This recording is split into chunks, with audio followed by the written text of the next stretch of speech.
Ես այս տիեզերագիտական ընկերության համահիմնադիր եւ նախագահն եմ Ավետիք Գրիգորյան եւ նաեւ բազում տիեզերական հետազոտությունների լաբորատորիայի համահիմնադիր եւ տնօրեն։ Շարուց ու շատ ձգություններ լսեցիք, բայց ոչ մի անգամ չնշվեց հայերի ներդրման մասին տիեզերական տեխնոլոգիաներում եւ ես որոշեցի, որ այս ձգությունը արժի անպայման նվիրել դրան։ Եվ ասեմ, որ պատմությունը սկսվեց երկրորդ աշխարհամարտից, երբ որ երկու հզոր տերություններ ԿՍՀՄ եւ ԱՄՆ-ն նրանց միջև սկսեց այսպես ասած մրցակցություն, բնականաբար առաջին հերթին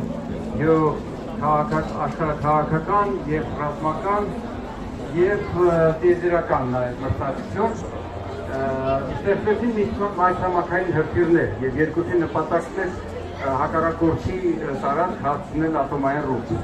Դրա համար պետք է բավական մեծ հեռահարություն, հետեւաբար հզոր հրթիռներ։ Եվ այդ հրթիռները արդեն այնքան հեռահար էին, որ բավական էր նրանց պետք չէ հզորացնել եւ նրանք կարող էին ուղեծիր հանել երկրաշուրջ ուղեծիր հանել արհեստական Արբանյակ։ Բնականաբար 1957 թվականին, երբ որ ասեն հայտարարվեց միջազգային երկրաֆիզիկական տարի եւ դրա կապակցությամբ երկու երկրներն իրենց հավակնությունները հայտնեցին, որ պատրաստվում են երկրաշուրջ առաջին անգամ ուղեծիր հանել երկրաշուրջ ուղեծիր հանել արհեստական Արբանյակ։ Հենց այս պահից սկսած հայ նշանավոր մասնագետներ ներգրավեցին այդ առաջատար ջաների մշակման մեջ։ Միջմասամակային հրթիռների կառավարման համար անհրաժեշտ էին հոլակային համակարգեր, իսկ դրանք պահանջում էին հոսանքով էին աշխատում եւ պահանջում էին համապատասխան հոսանքի փոխարկիչներ։ Եվ ԽՍՀՄ-ում այս խնդիրը հանձնարարվեց այն հետազոտական ինստիտուտին, որը գլխավորում էր Անդրանիկ Յոսիֆյանը։ Մի քանի տարի անց նա նշանակվեց հրթիռների էլեկտրական սարքավորման գլխավոր կոնստրուկտոր։ Առաջին խորհրդային հրթիռները ամբողջապես զինված էին Յոսիֆյանի էլեկտրական սարքավորմամբ եւ մասնակիցները նրան դասեցին այնպիսի ականավոր դեմքերի շարքում, ինչպիսիք էին Սերգեյ Կարալովը, որը գործնական տիեզերագնացության հիմնադիրը եղավ, Իգոր Կուրչատովը, որը ստեղծեց խորհրդային ատոմային ռումբը, եւ Մստիսլավ Գելդիշը, որը այն ժամանակ ԿՍՀՄ գիտությունների ակադեմիայի նախագահն էր։ Եվ կատակով նույնիսկ Կարալովը անվանեց Յոսիփյանին բոլոր հրթիռների գլխավոր էլեկտրիկ։ Ուրեմն Յոսիփյանի մտահղացումն ու նախաձեռնությունն էր ստեղծել էլեկտրամեխանիկական համակարգ, որով հնարավոր կլինի կառավարել սարքի տիեզերական սարքի կողմնորոշումը։ Եթե դուք ունեք ինչ-որ մի ասենք էլեկտրական շարժիչ, երբ որ դուք նրան հոսանքը տալիս եք, սկսում է մեջի զանգվածը պտտվել, պատյանն էլ հակառակ ուղղությամբ է պտտվում։ Այս սկզբունքով երեք փոխուղայաց այդպիսի թափանիվներով հոսանք տալով, պտտելով կարելի է պտտել տարբեր առանցքների շուրջ էլեկտրական տիեզերական սարքը։ Եվ որն է դրա ամենամեծ առավելությունը, որ նա հոսանքը կարող է ստանալ արևային էներգիան, արևային վահանակներից, առանց երկրից վառելիք բերելու, առանց շարժիչներ աշխատացնելու եւ նաեւ կարող է ապահովել նուրբ կառավարում բավական մեծ ճշտությամբ։ Եվ առաջին փորձարկումը 1963-ին կոսմոս 14 օդերժաբանական արբանյակով իրականացվեց եւ հաջողության արդյունքում ԽՍՀՄ բոլոր օդերժաբանական արբանյակների մշակումը հանձնարարվեց Յոսիփյանի գլխավորած ինստիտուտին։ Հետագայում այս տեխնոլոգիան կիրառվեց բազում արբանյակներում եւ կիրառվում է մինչ այսօր կողմնորոշման ճշգրիտ կառավարման համար։ Այնպիսի սարքեր ձեզ հայտնի ինչպես Hubble դիտակը, Salyut ուղեծրակայանները, Skylab-ը, Mir-ը, միջազգային տիեզերակայանը, այս բոլորը ունեն այդ նույն համակարգը։ Դուք տեսնում եք, ահա այդպիսի մեծ թափանիվ էլեկտրական շարժիչով, որը տեղադրված է միջազգային տիեզերակայանում։ Յոսիփյան դարձած ԽՍՀՄ եւ Հայաստանի գիտությունների ակադեմիաների իսկական անդամ, նա եղավ երկրի բնական ռեսուրսները, եղանակը եւ ֆիզիկական, տիեզերական ֆիզիկայի խնդիրները ուսումնասիրող ԽՍՀՄ արբանյակների մի շարք սերունդների գլխավոր կոնստրուկտոր։ Հաջորդը Նորար Սիսակյան, ականավոր հայ գիտնական, բիոքիմիկոս, տիեզերական կենսաբանության հիմնադիրներից մեկը։ Ճյուղ, որը կարելի ասել ինքն է հիմնադրել։ Մեծապես հավատում էր բիոքիմիային եւ բժշկությանը եւ կարծում էր, որ դրանց զարգացմանը կնպաստեն տիեզերական թռիչքներն ու տիեզերական տեխնոլոգիաների զարգացումը եւ անկշռության եւ տիեզերական պայմաններում մարդու կենսաբանական պրոցեսների ուսումնասիրությանը այդ պայմաններում փորձեր կատարելու հնարավորության կնպաստեն։ Դրսևորեց իրեն որպես գիտական հետազոտությունների տաղանդավոր կազմակերպիչ, նախաձեռնեց տարբեր հետազոտական կենտրոնների հիմնադրում, ուրեմն բիոքիմիա, մոլեկուլային կենսաբանություն, ֆիզիոլոգիա, այս բոլոր ոլորտներում, այսինքն մի ինստիտուտի հետ չի գործ ունեցել, շատ ինստիտուտներ է ստեղծել եւ այս ջանքերը ի վերջո ապահովեցին օդաչուավոր թռիչքները դեպի տիեզեր, ամեն ինչը պետք է դրան նախապատրաստելու համար։ Դրանով նա մեծ ներդրում ունեցավ տիեզերական զարգացման մեջ։ ՅՈՒՆԵՍԿՕ-ի հովանու ներքո նախաձեռնել եւ կազմակերպել է առաջին միջազգային գիտաժողովները մարդը տիեզերքում եւ կենսատիեզերական ժամանակակից հիմնախնդիրները թեմայով։ Այսինքն առաջամարտիկ է եղել բացարձակ այս ոլորտներում միջազգային մակարդակում։ Ընտրվել է ԽՍՀՄ Գիտությունների ակադեմիայի նախագահության անդամ, մեծ պաշտոններ է զբաղեցրել, Հայաստանի Գիտությունների ակադեմիայի անդամ, Տիեզերական միջազգային ակադեմիայի փոխնախագահ, Միջազգային տիեզերական ֆեդերացիայի կենսատիեզերական եւ կոմիտեի նախագահ եւ նրա պատվին անվանել են լուսնի հակառակ կողմի վրա գտնվող խառնարան, հենց Սիսակյան անվանել են այդ խառնարանը։ Լևոն Օրբելի, ելի մեծ շատ հայտնի անուն, որը նշանավոր հայ գիտնական էր, ֆիզիոլոգ, էվոլյուցիոն ֆիզիոլոգիայի ելի հիմնադիրներից մեկը։ 1935 թվականին ԽՍՀՄ Գիտությունների ակադեմիայի իսկական անդամ, 39-46 թվականներ ԽՍՀՄ Գիտությունների ակադեմիայի փոխնախագահ եւ կենսաբանության բաժանմունքի քարտուղար։ 1954-ին, դա արդեն տիեզերական ոլորտի աշխատանքն էր, ԽՍՀՄ Գիտությունների ակադեմիան վստահեց Օրբելուն առաջին կենսաբանական արբանյակի եւ դեպի տիեզեր մարդու թռիչքի հետ կապված կենսաբանական խնդիրների լուծումը, այսինքն այս տարիներին մինչև 57 թվականը, 59 թվականը այդ աշխատանքները արվում նախապատրաստում էին։ Նրա տաղանդն ու փորձը ֆիզիոլոգիայի եւ հատուկ պայմաններում մարդու կենսագործունեության ապահովման ոլորտում օգտագործեցին դեպի տիեզեր մարդու թռիչքի նախապատրաստման հարցում առաջինից փուլից սկսած, հենց սկզբից նա ներգրաված է եղել այդ աշխատանքների մեջ։ Օրբելու ուսումնասիրության օբյեկտներից մեկը իր մասին խոսք գնաց արդեն ժամանակ։ Օրբելու գիտական դպրոցը տվեց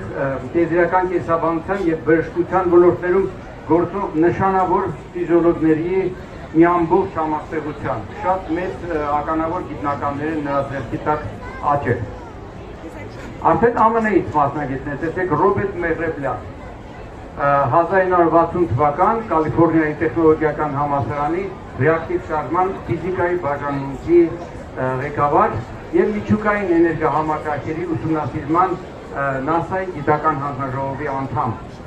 1960-ից 68 թվականներին ղեկավարել է NASA-ի կոնստրուկտորական տարբեր խմբեր եւ մասնակցել տարբեր սարքերի մշակմանը, օրինակ Mariner 2 Վեներայի առաջին հաջողված հարանցումը, այսինքն երբ որ սարքը գալիս այդ մոլորակի մոտով անցնում է եւ մոտ տարածքից ուսումնասիրում։ Ranger լուսնի մակերևույթի առաջին պատկերները մոտիկից դրանք կամիկադեի նման մոտենում էին լուսնին, ընկնում եւ ճանապարհին հասցնում էին նկարներ հաղորդել։ Mariner 4 Մարսի առաջին հաջողված հարանցումը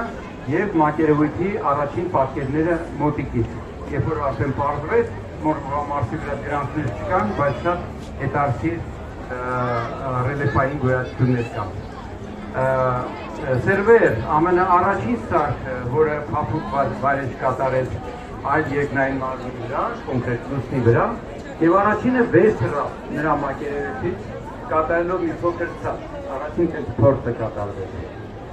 Մերևլյանը նաև 1970-ական թվականներին մասնակցեց աննախադեպ աշխատանքների ներվա միջուկային ռեակտիվ շարժիչի 4 գլխավոր կոնստրուկտորներից մեկն էր։ Այս սարքը պետք է կիրառվեր միջմոլորակային թռիչքների համար, օրինակ դեպի Մարս օդաչուավոր առաքելության ժամանակ, այսինքն պատրաստվում են միջուկային շարժիչ մշակել, որպեսզի թռիչքները հեշտացվեն եւ ավելի արագ լինեն։ Եվ նախագծի վրա ծախսվեց $2 միլիարդ եւ 1981-ին այն պատրաստեց փորձարկման թռիչքի։ Բոլոր փորձարկումները ստեղծան հաջող էին։ Սակայն Սպիտակ նոր վարչակազմը փակեց ծրագիրը, համարելով, որ շատ ծախսատար է եւ ժամանակավոր է։ Ջոն Բոզաջյան 1961-ին Գագարինի թռիչքից հետո ԱՄՆ նախագահ Ջոն Քենեդին հայտարարեց նոր առաքելության մասին, որ իրենք պետք է ստանձնեն այդ առաքելությունը, մարդ ուղարկել լուսին, ապահով եւ հետ բերել երկիր, մինչև տասնամյակի ավարտը։ Այս առաքելության նախապատրաստելու համար մշակվեցին Gemini եւ Server ծրագրերը։ Server ինքնավոր սարքը նախատեսված է լուսնի վրա փափուկ վայրեջ կատարելու տեխնոլոգիան յուրացնելու համար։ Եվ Ջոն Բոզաջյանը պատասխանատու էր մեխանիկական կառուցվածքի եւ վայրեջկային համակարգի մշակման համար։ Այսինքն հենարանները,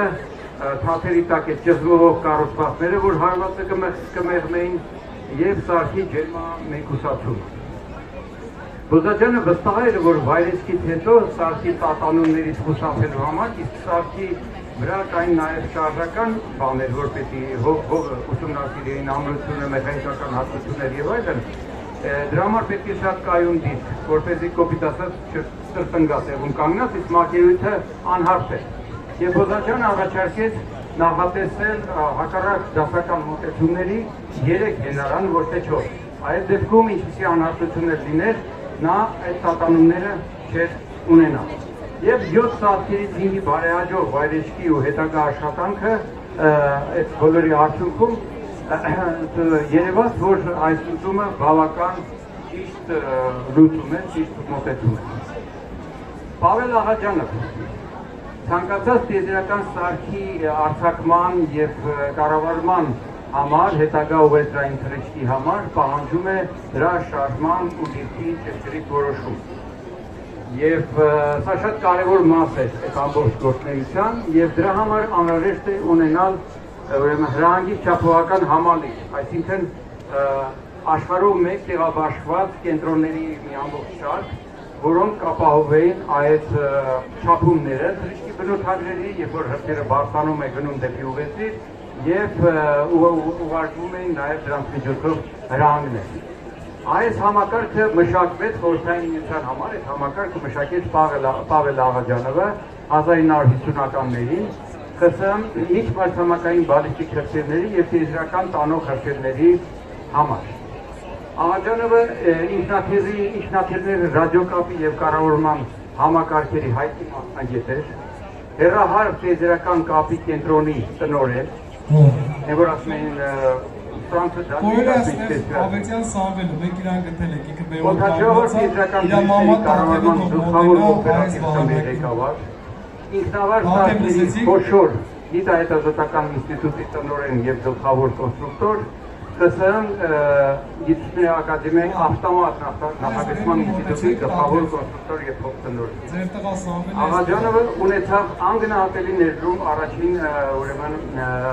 օդաչուավոր տիեզերական թռիչքների իրականացման գործում։ Ալեքսանդր Թեմուրջյան,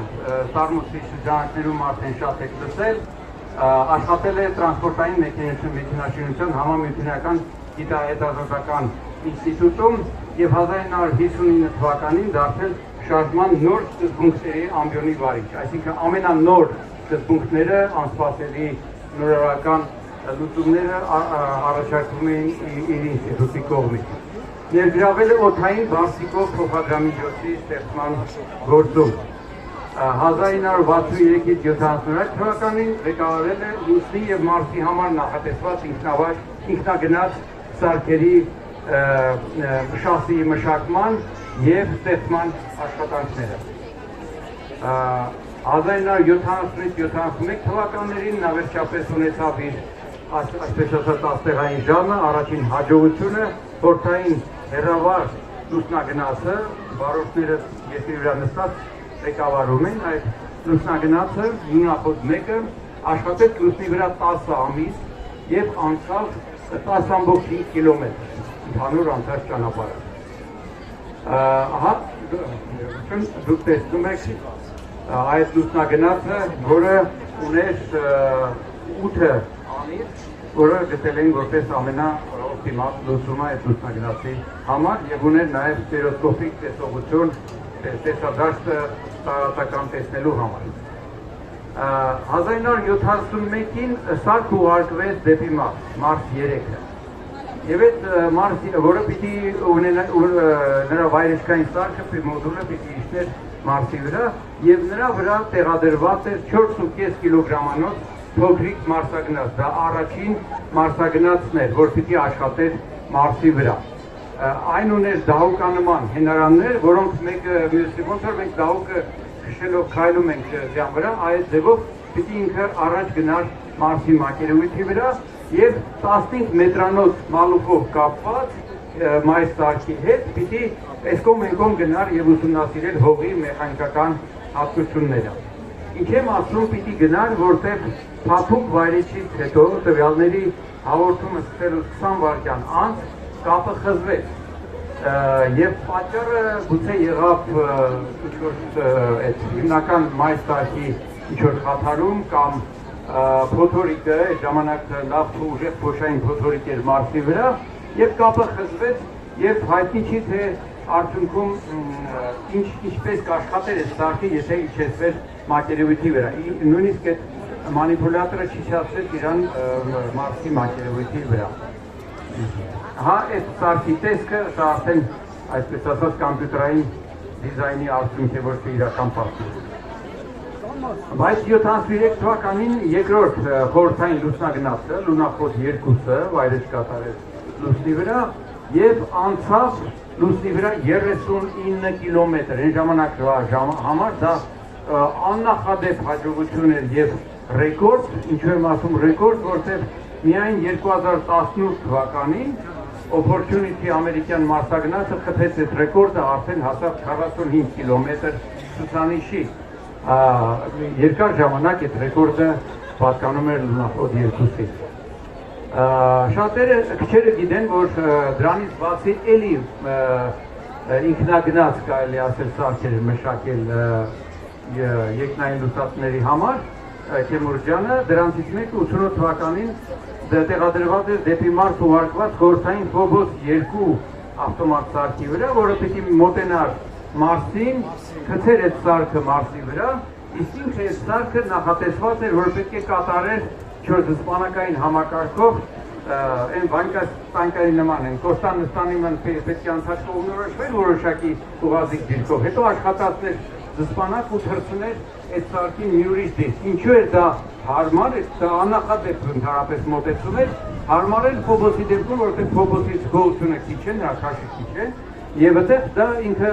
ավելի իրեն կարծարացներ, հեշտ կարելի է թռնել և առանց վնասի վայրեջ կատարել այդ մակերևույթին մի ուրիշ տեղ ուսումնասիրելու համար։ Սակայն երբ Ֆոբոս 2-ը պետք է արդեն մոտենար մինչև 50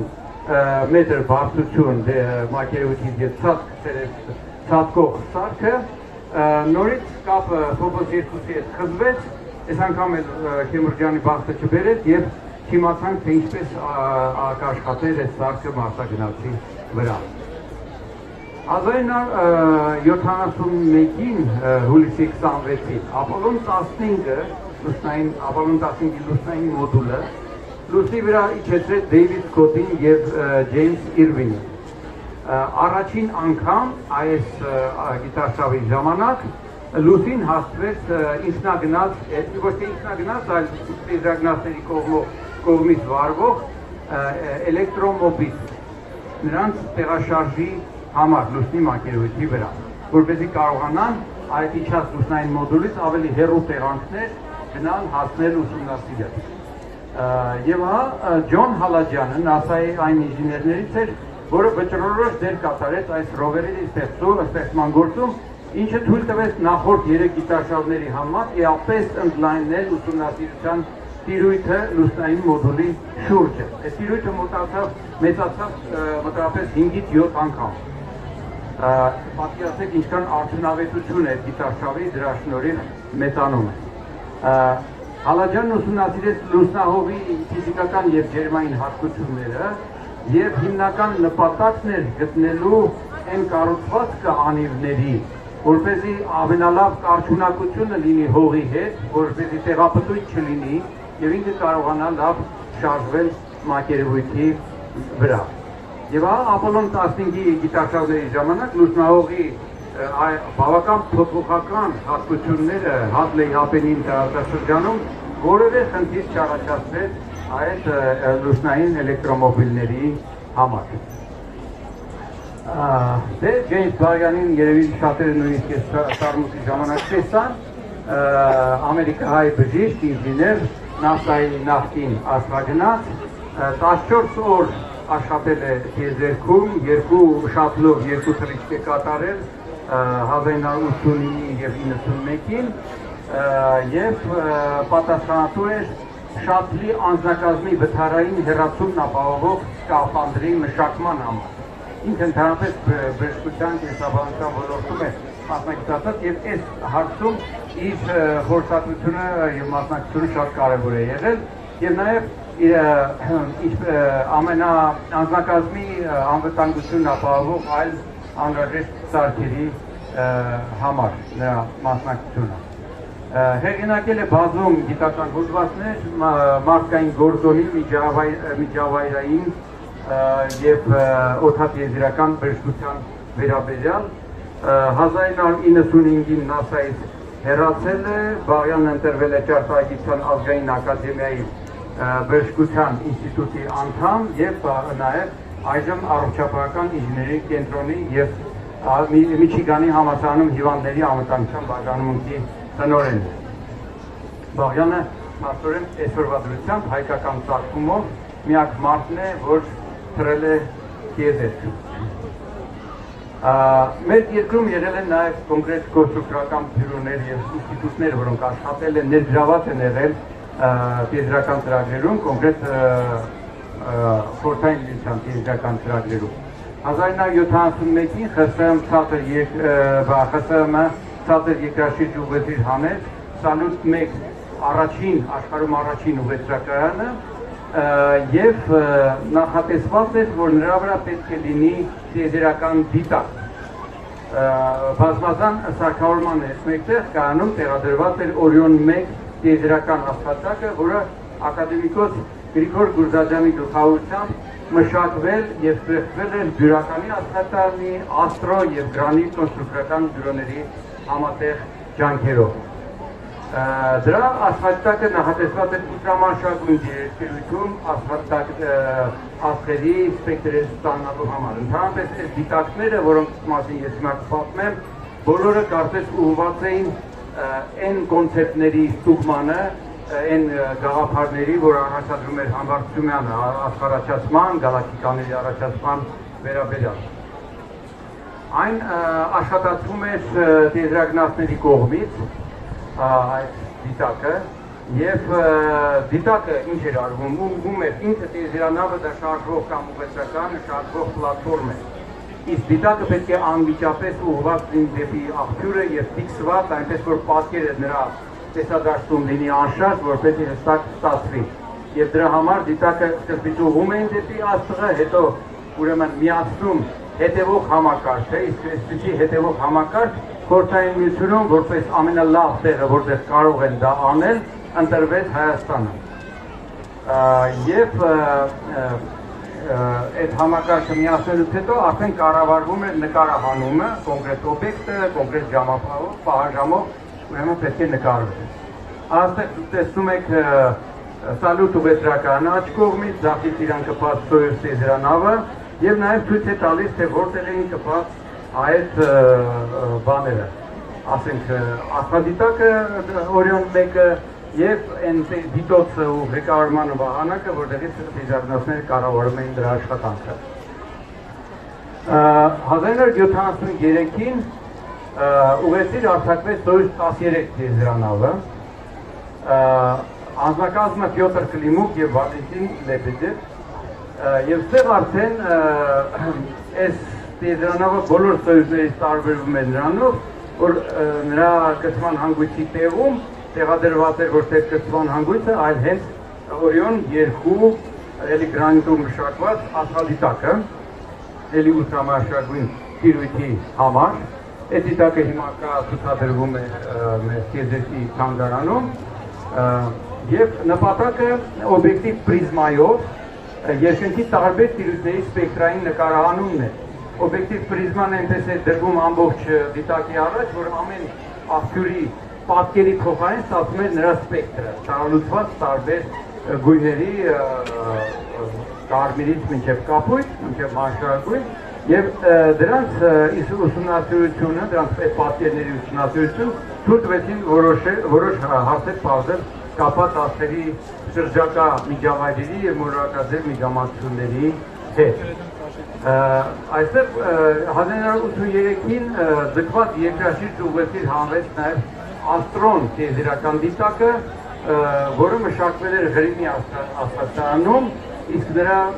ճշգրիտ հետևման ու կայունացման համակարգը նորից գրանիտով։ Աստրոնը դիտեց արտագալակտիկական եւ արտագալակտիկական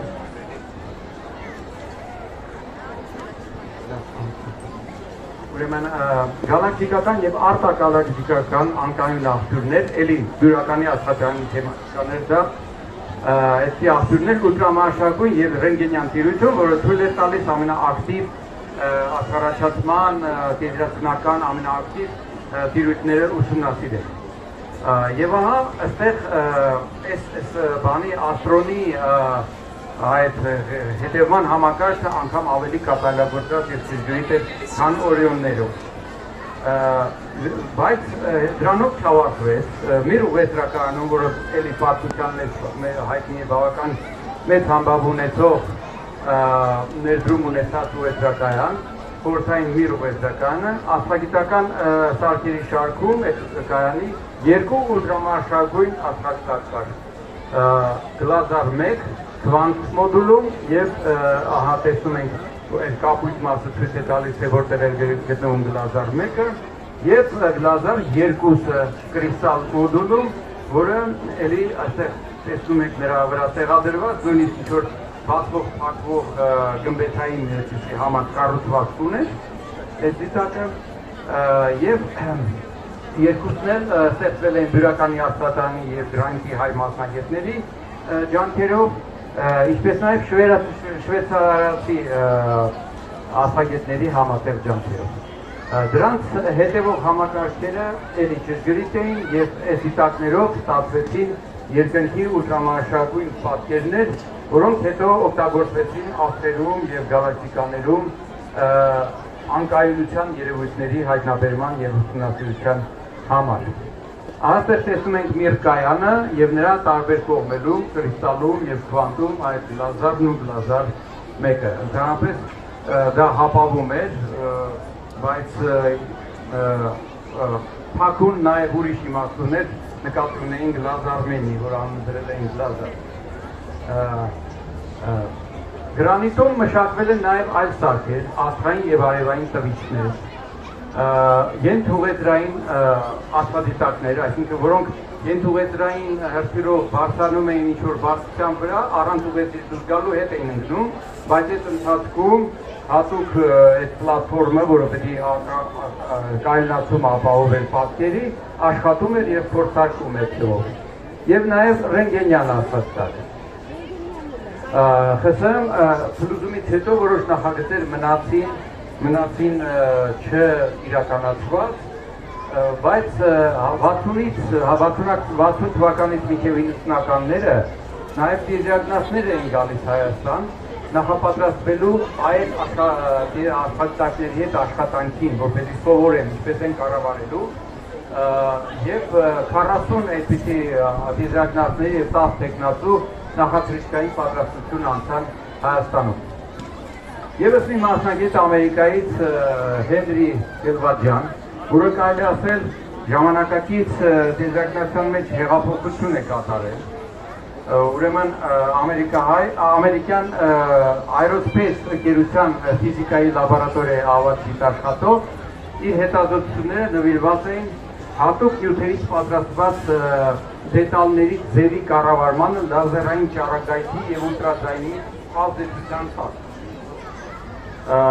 Եվ նա կոնֆերանսներ կազմակերպեց թեմաներին նվիրված եւ նույնիսկ այսի շատ հետաքրքիր հետազոտություն արեց, ասեց ինչ կլինի, եթե մենք մեր աստղադիտակը տիեզերական հեռացնենք արևից 550 աստղադիտական միավոր հեռավորության վրա, այսինքն 550 անգամ ավելի հեռու քան երկիրը, եւ այնտեղից նայենք 10 կիլով իհարկե արևի պատկերը նայենք դեպի արևը, արևի սկավառակը 10 կիլով, որպեսզի արևը օգտագործենք որպես գրավիտացիոն կենտրոն, որպես գրավիտացիոն ոսպնյակ եւ դա դառնա մեզ համար աստղադիտակ հեռավոր, ասենք աստղերի կամ մոլորակների ուսումնասիրության համար, նույնիսկ այսի համարձակ կոնցեպտի առաջադրող է եղավ։ 1990-ից սկսած միկրոէլեկտրոմեխանիկական համակարգերի մշակում սկսեց արբանյակների չափերը փոքրացնելու համար։ Եվ ահա նրա մշակած տարբեր համակարգերը, որոնք թույլ են տալիս ավելի փոքրաչափ դարձնել այն ամենը, ինչը դասական ձևով եթե վերցնենք մեծ էին, տոննայանոց էին եւ այլն, թանկ էին եւ այլն։ Ուրեմն դրա շնորհիվ ասպարեզ եկավ տիեզերական տեխնոլոգիաների նոր ճյուղ, ջուպսաթեր եւ նանո արբանյակներ։ Այսինքն դրանք կիլոգրամանոց, մի քանի կիլոգրամանոց կարող է մեկ միավոր ջուպսաթը 10-10 սանտիմետրի վրա խորանարդի չափ, այսի փոքր համակարգերի մշակմամբ զբաղվեց, որը թույլ տվեց, որ այդ ոլորտը ասպարեզ գա եւ շատ բաներ անի, շատ ավելի էժան ու հեշտ, քան մինչև այդ արվում էր թանկ տիեզերական արբանյակներով։ Եվ սա եղավ հեղափոխական, որտեղ եթե հիմա մենք նայում ենք տիեզերական տնտեսության աճը, որ ոլորտում է ամենաարագը, այսպես ասած շատ ներդրումներ արվում այդ ոլորտերում, մենք տեսնում ենք, որ հենց այդ ոլորտում ամենատարբեր չափի փոքր հետաքրքիր մեխանիկական, էլեկտրական համակարգեր, շարժիչային փոքրաչափ շարժիչներ այդ փոքր արբանյակների համար եւ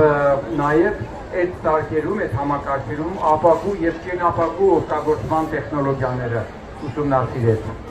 Ստացել է գնահատանքի շատ միջազգային վկայականներ տարբեր կազմակերպությունների կողմից եւ ունի 20 պատեր։ Այդ հեղափոխությունը, որ արվել է հիմա օրինակ Հայաստանը որպես մուտք գործի նորից տիեզերական ոլորտ ամենահեշտ է այս տիրույթն է, որտեղ ամենաէժանն է եւ մենք փաստորեն պիտի լինենք այս գործը շարունակող արդեն հենց այստեղ Հայաստանում, չնայած ամբողջ աշխարհով դա բուռն զարգանում է։ Մարսագնաց Curiosity-ին եւս պարզվեց, որ այնտեղ 16 եւ ավելի հայ մասնագետներ են աշխատել այդ սարքի վրա։ Եվ շատ-շատերը բոլորին ուղղակի նշել հնարավոր չի, շատ այդպիսի ուրեմն ներդրում են ունեցել եւ այստեղ բոլորին հաստատ եթե ուսումնասիրենք շատ այլ անուններ կգտնենք, այդ խնդիրն ինչ է, ես ուզեցի այդ բոլորը ձեզ պատմել նրա համար, որ հասկանանք, որ մենք ունեցել ենք այդ տաղանդները, այդ շնորհքը, այդ նորարարությունը, ստեղծագործ միտքը եւ ունենք եւ պիտի ունենանք եւ պարտավոր ենք այս գործը շարունակել, նորից վերադառնալ են գիտատեխնիկական ավանդներին եւ նորից Հայաստանը մտցնել տիեզերական գործունեության ոլորտ, որը բարձր տեխնոլոգիական ոլորտ է եւ ամենաբարձր ոլորտն է, ամենաբարձր տեխնոլոգիական ոլորտը եւ դա կդառնա լոկոմոտիվ Հայաստանի մնացած տեխնոլոգիական ոլորտների համար առաջ քաշող ուժ եւ բնականաբար դա շատ անհրաժեշտ է մեր երկրի կայացման, զարգացման համար Եվ ես որպես բազում քրեական հետազոտությունների լաբորատորիայի ներկայացուցիչ տնօրեն, որտեղ նաև իմ աշակերտներն են հիմա աշխատում, հավաստում եմ, որ ոչ միայն կարող ենք, այլ պարտավոր ենք եւ անելու ենք այդ քայլերով կամաց սովորելու ենք, առաջ ենք գնալու ու դեպի վեր, դեպի տիեզերք։ Շնորհակալություն։